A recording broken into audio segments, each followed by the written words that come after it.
If I seem like I'm happy, it's because I am. This has been a great, great meeting.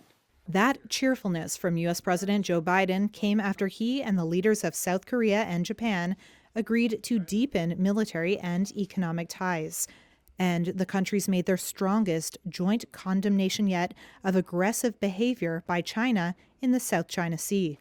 The new commitments were formed Friday at Camp David, the Maryland presidential retreat. Today, we've made history with the first ever standalone summit between the leaders of our three countries, as well as our commitment to meet together on the leader level annually. At a joint news conference, Biden, along with South Korean President Yoon Suk-yeol and Japanese Prime Minister Fumio Kishida, committed to consult promptly with each other during crises and to coordinate responses.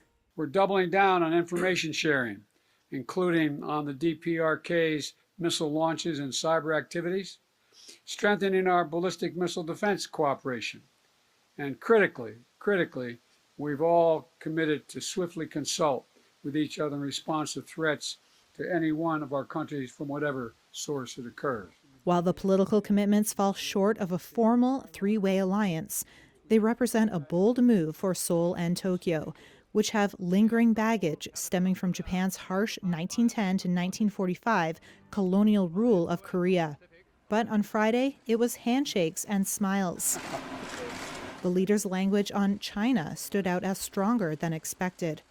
A joint statement read, quote, regarding the dangerous and aggressive behavior supporting unlawful maritime claims that we have recently witnessed by the People's Republic of China in the South China Sea, we strongly oppose any unilateral attempts to change the status quo in the waters of the Indo-Pacific. Without mentioning China by name, Kishida had this to say. The unilateral attempts to change the status quo by force in the East and South China Seas are continuing, and the nuclear and missile threats of North Korea is only becoming ever larger under such circumstances. Not to say we don't share concerns about the economic coercion or heightened tensions caused by China, but this summit was really about our relationship with each other. Beijing has warned that U.S. efforts to strengthen ties with South Korea and Japan could increase tension and confrontation in the region.